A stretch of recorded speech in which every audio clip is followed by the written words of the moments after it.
Hey guys, welcome to another episode of the Stepmom podcast, where we talk about all things blended families. Join me in shifting narratives as I share my perspective from my journey over the last 17 years as a stepmom. In case of any exaggeration or dramatization, trust me, it's purely coincidental. So today I'm going to talk about the journey of being a stepmom. It doesn't happen instantly. It's not an instinct thing. It's something you have to learn. It's something that you have to navigate because you're the one who came into the family, especially for me as a stepmom. I'm the one who came. So I had to figure out how to be a stepmom. And you can imagine how young I was. Actually, I wonder what the hell was I thinking? But anyway, youth and confidence. So today I'm going to talk about a starter kit for anyone outside there who wants to be a stepmom in a blended family. This doesn't mean that I'm going to scare you away. It just means that if I was told a few of these tips, maybe I wouldn't have struggled so much. I don't want to say there are going to be 10 of them, but yeah, I'll be sharing a few tips on how you can navigate as a stepmom in a blended family. As you see me here today and the confidence, it was not always there because there was no one to hold my hand. I didn't know a stepmom when I was getting into this blended family, so I struggled. So I hope these tips today will help any woman outside there who wants to be a stepmom. Number one, remember the bonding doesn't come instantly, so don't force it. Try your best to be yourself. Try your best to be nice, not over nice because you have to sustain it. And tell yourself, you know what? I'm here. It's a journey. So a day at a time. It's easier said than done, but I can tell you, pace yourself. I personally didn't pace myself and I struggled. So pace yourself.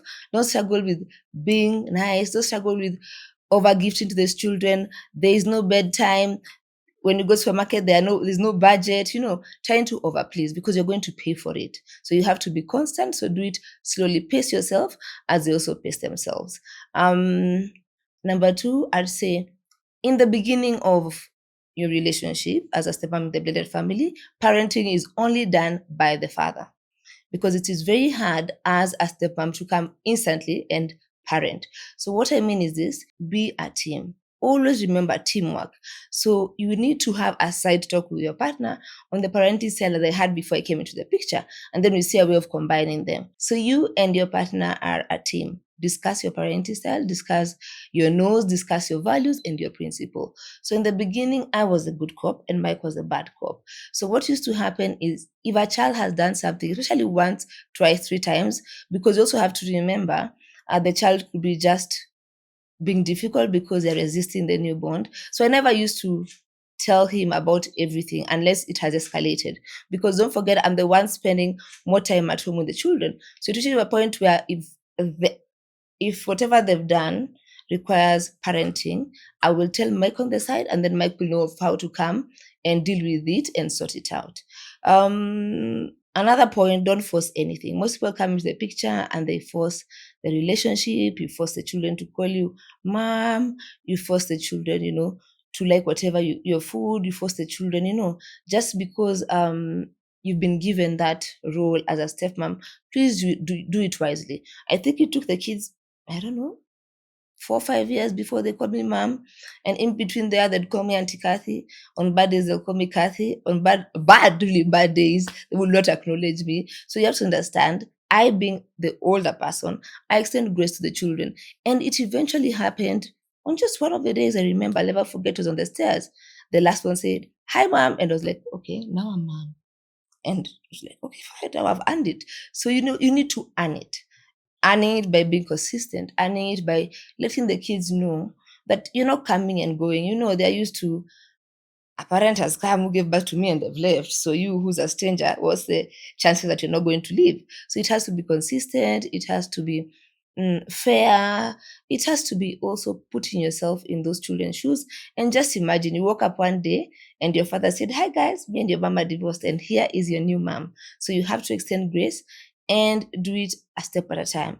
So remember, every child, like for me, there were 4 of them. Remember, every child has a different way of communication, has a different way of viewing things, has a different need. So remember, don't bundle up the kids at once. What you do is you work on each of the child individually so that at the end of it all, every child feels like they were part of the conversation. That has just taken me to something. It has reminded me. we had a staircase. It was not a very big house. We started small, guys, very small. We had a staircase. So what I did is I took a manila paper, I took a pen, and I wrote the 10, 12, what are they called? What would you call them? Deal breakers, or what would our parents call it? Oh, yes. The 10 rules in the house that you cannot break. So they were there, and I put it there purposely because I wanted the children to be able to see it over and over again so that there is fairness. And we arrived at this list together as a family. So we all sat down, the four kids, me and Mike, and we agreed on these rules. That means they felt involved in coming up with the rules, even though sometimes, as adults and coming from a millennial and a Gen X, we're like, but we said it doesn't work in a blended family that way. Because remember, the more there's friction, the more they resist. And the harder and the longer it takes for you to blend a family. So involve the children in the rules, involve the children in big changes. For example, if you are meeting with your person and let's say the children had to change schools for whatever reason, circumstances, or children are not comfortable anymore, you have to consult them. Just don't wake up one day and tell them change of school. So remember to communicate. Communicate, communicate, communicate. And when children are small, you have to understand they are reacting from a place of they're trying to protect themselves, they're trying to protect their siblings. So they're coming from a place of, let's see if this one will stay. Is she really as good as she is? Does she really want to be a stepmom? So you can understand when your children are sussing you out in the beginning, it's part of the process. Another thing is be truthful. Don't lie to the children. Trust me, if there are grounds that you need to play safe, is be truthful. Be truthful and then respect his hand and remember that you have to say the truth. Let them know the reality on the ground. Let them know how it's going to go, even though it might be sad, even though it might be difficult. At least you communicated the truth. It is the saddest thing as a stepmom in a blended family to lie. You're losing trust day by day. So communicate and communicate the truth. Another tip is for you as a stepmom, know how to safeguard yourself, know how to be able to handle the rejection in the beginning in a positive way. So self-preserve if you need a break. For me, mine was traveling. I could travel even for a month or two. If you have a friend who you can go to decompress and who understands, because most people will say, "Aye, so you called us for the wedding. Now, how come? What issues are you having?" So find a way to decompress. Mine was traveling. If you have a friend you can talk to, just for the sake of talking to them, sometimes you don't even need a solution. You just want to rant. So find someone or a safe space for you to do that. The therapist really helped me. I remember one of those days and I went to her and I was like, I'm tired. She gave me an analogy and it kept me going all through. She told me, do this job without any expectations. And that's why I've said a job. It's a job in the beginning. Do a good job and expect nothing from it. And that quote has stayed with me for so long. Like now I struggle to involve feelings because I can say most of the times I used to do the right thing because of my values and principle, and it was a job. Here's a job you've been given, do a good job, get an A plus, and then hand over. So don't be like me, who I took it as a job, but it was the only way for me and my personality to be able to survive. So remember, the loyalty doesn't lie with you. The loyalty is for their biological family, as it should be. So don't come in and think that the loyalty lies with you. It doesn't. Even me, 17 years later, the loyalty doesn't lie with me, and it's okay. It's fine because they have their bio parents. They're alive. So really, at the end of the day, they love their bio mom, bio dad, and then I come to third place. And it doesn't matter to me. At the end of the day, they acknowledge that, you know what, I'm in their lives. They acknowledge that I'm trying. They're also trying. So yeah, loyalty doesn't lie with you, and don't force it. Don't get too preoccupied. Being in a blended family requires you to not wear. Is it wear your heart on your sleeve, sleeves on your heart? Yeah. So in a blended family, don't wear your heart on your sleeves. Don't personalize everything. Every small little thing, it's an issue. But then you learn to pick your battles. That's why I learned to pick my battles. I'm looking at something.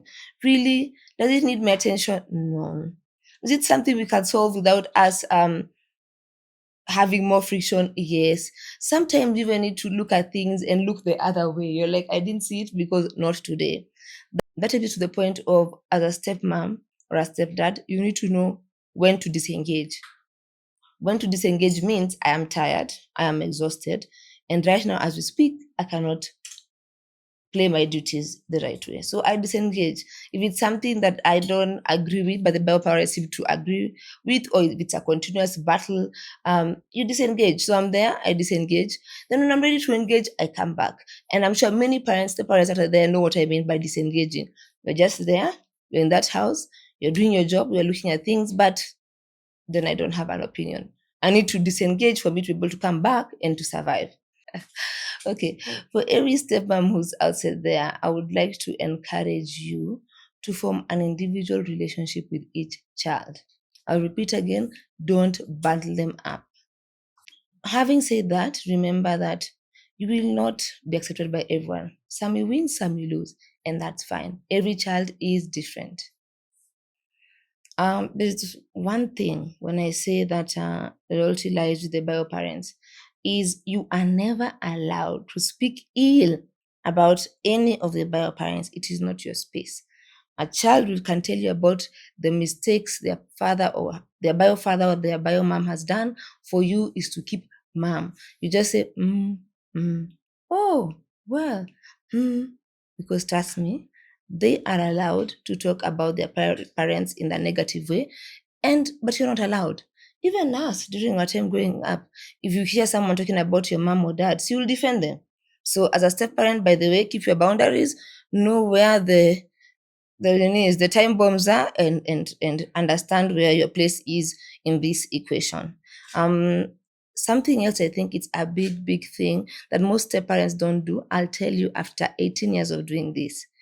It is very important if the child has a relationship with their bio mom and their bio dad, then they don't depend on me emotionally too much. Because at the end of the day, I love them, but there's still a hole there for their bio parents to come and fill. So please encourage them to have a relationship with their bio parents. It will make things easier for you. It doesn't mean you be best friends or even be friends, but encourage that relationship so that I'm not the one to provide love. I'm not the one who's providing food. I'm not the one who's doing homework with you. If emotionally someone can take the burden, I would prefer them to do it because I'm just this one person and I'm carrying all this weight. And that leads to a lot of burnout. That leads to a lot of misalignment, a lot of resentment because now I'm carrying everything. So if they have a relationship with their parent, that's what we want. So we go back to the part of self care. I mentioned that traveling was my escape. When I mean traveling, I mean traveling. Like I would go away. I could go even to the UK for 1.5 months. I'll be there. I'll be doing my thing. And trust me, people, the house will not burn. Mike is here with all the kids. I will come back when I am ready. Mine was traveling, a lot of self care. You can imagine I didn't have a support group because I didn't know of any. I didn't know of any stepmom. There was no internet, so there was no Googling. There were a lot of things I learned along the way. So I hope the people I'm telling these tips today, you'll appreciate them because if I knew, maybe I would have done a better job. I don't know. With a type A personality, maybe I would have done a better job. Who knows? I did my best according to what I was equipped with then. As a step parent, don't ever make your stepchild feel like they have to choose between you and the bio parents. That is the worst thing you can do to them because they are torn. But for what? They don't have to choose. They can still have their bio parents and their stepmom. 3 are better than 2. So don't make a child be in a position they have to choose. It's really cruel because put yourself in those shoes. If it were done to you, would you be able to choose, really? So as a stepmom, just know some things that are a big no. Also, I learned, like I said, to pick my battles. I also learned when some issues were not, some things were not my assignment. Not everything is my assignment. Some things I hear, keep to myself. Some things I'll hear, it's of concern. I'll go and talk to Mike later when the children are not there. So not everything is your assignment. Some things you just look and let them pass away. And let things unfold the way they can unfold. For me, especially, I'm a control freak. So that took time for me to be able to let some things slide. Sometimes I just watch. And now, 18 years later, I actually watch. And sometimes I overwatch because, the tougher you get, the more easier it is for you to choose your battles and your fights. So, yeah, you can choose to just sit and watch things unfold. As much as you are going to enter this relationship in a careful way, find a way to squeeze yourself in, create your own role, and for lack of a better word, um, fight for it. You're here, you're helping, you're trying your best. You don't have to justify yourself all the time. Find a space and occupy it and let people know that, and let your partner support that too, because I can't fight this battle alone. I can't be here doing stepmother duties and here the guy has not reinforced what I'm here to do. So it means men are also there and you're introducing a woman to you're introducing a stepmom or a woman to your children, ensure to also play a role. Make sure you talk to the kids, be firm with them, so that then I have a space.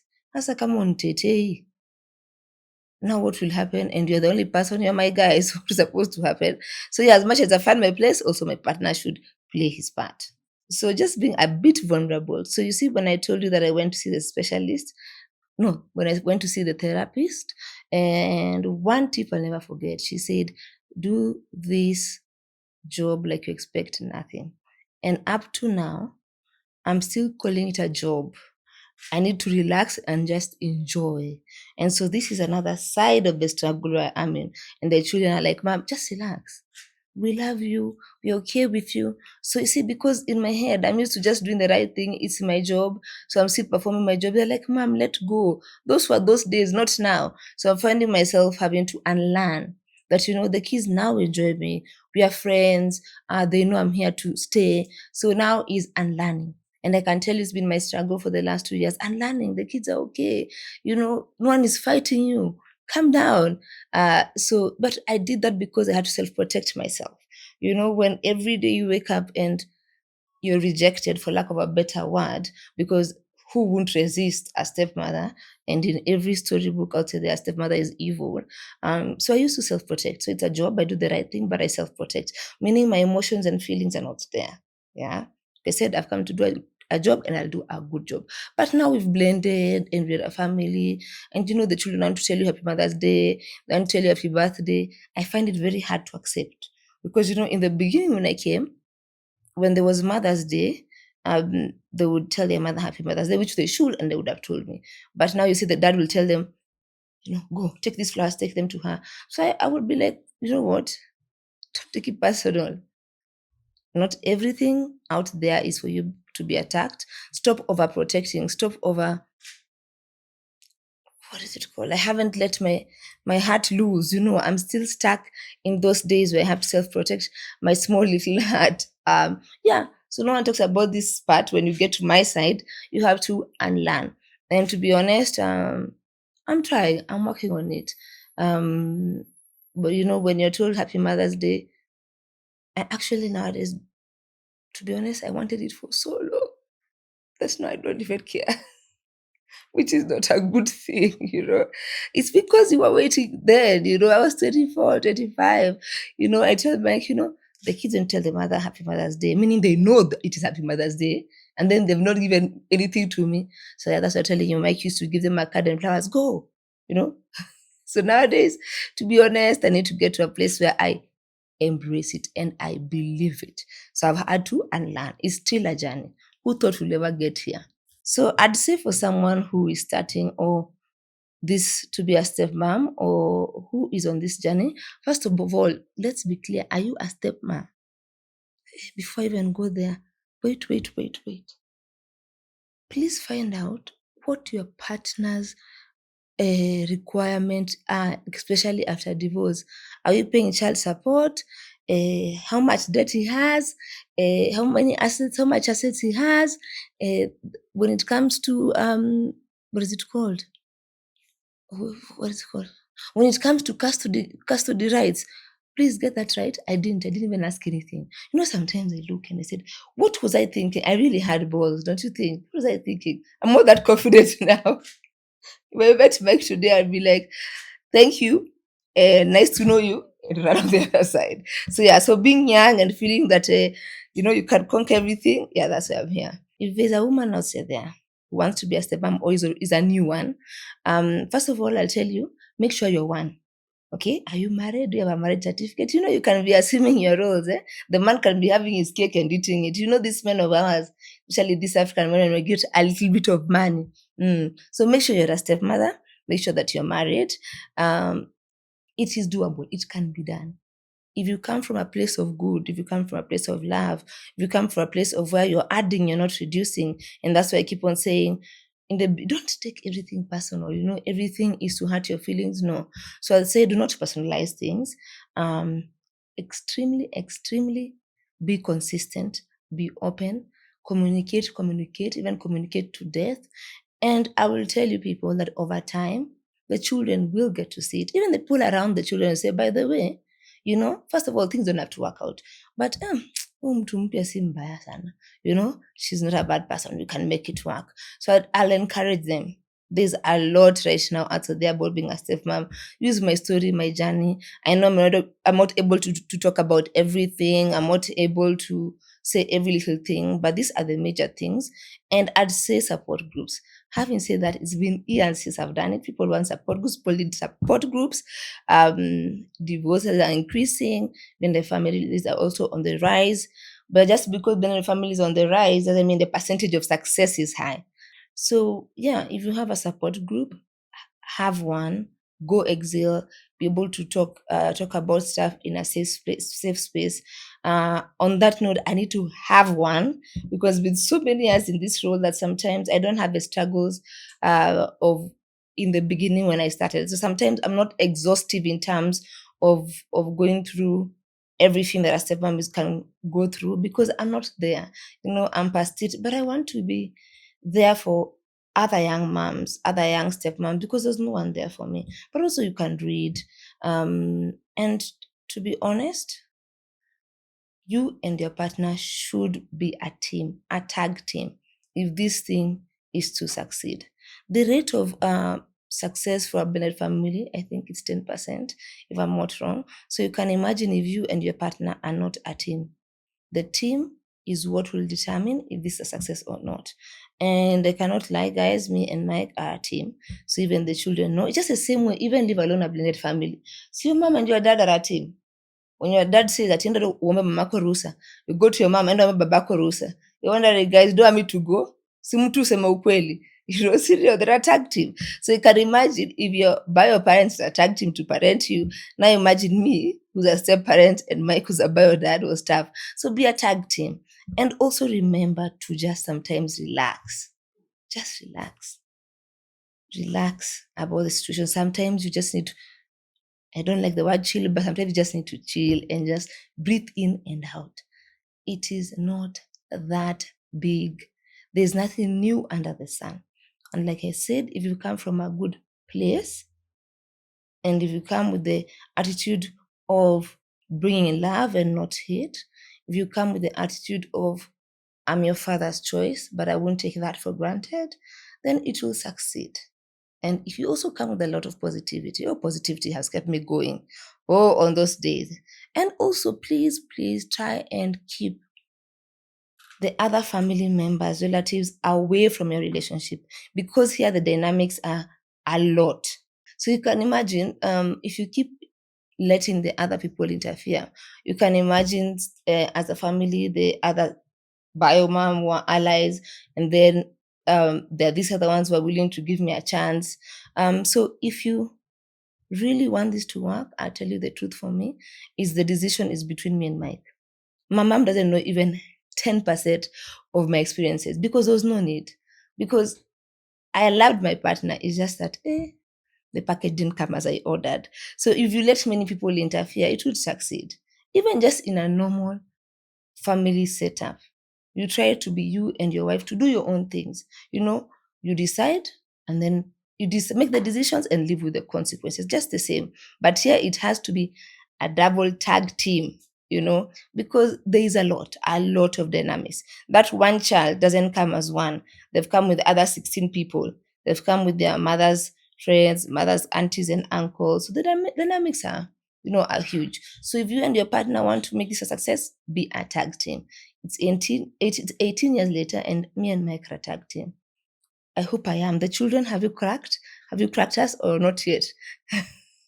I like to hear their answer. Are we a good tag team? Now we are old and, we are a bit relaxed on some things. But do you think our tag team has helped? Let me know. I hope a stepmom outside there who's already a stepmom or who is going to commit to be a stepmom, that the few tips, like we said, the kit for you to be a stepmom. I know it is long, but people are here. So these tips I've given you is just to help you navigate. I know every blended family is different, so I'm not going to paint all blended families as one, as mine was. But yeah, I hope these tips do help. Sometimes I always feel like I should have a hotline, you know, a hotline for blended moms. They pick the phone and they vent and vent and vent, and then they can disconnect and go back and put the steps together. Or the way I used to do, I'd look like this to the kids. Oh, it's okay, thank you. And that was nice. Thank you for apologizing. Then when they enter the room, hey, Mike is in trouble. But he was the only person I could beat up. I used to ask him, "Na wewe ungeningojea?" He got married in 1999. I was in Form 1, but I still asked him, "Mbona hangeningoja?" Hmm? We would have these issues. So yeah, I hope this has helped a stepmom somewhere. If you're in it, if you plan to be in it, it can be done. And feel free, like I said, there is a hotline, but feel free to always reach out. And if you have a question, we always try our best to reach out. And if you want me to give in-depth information when it comes to different topics, let me know. I hope you enjoyed this podcast episode. Some of this episode, like I say, are therapy to me. I look back and the things that were so big nowadays look so small. So I hope this episode today has encouraged someone out there, even a blended family. Watch it with your husband. And if you have questions, we'll definitely answer them.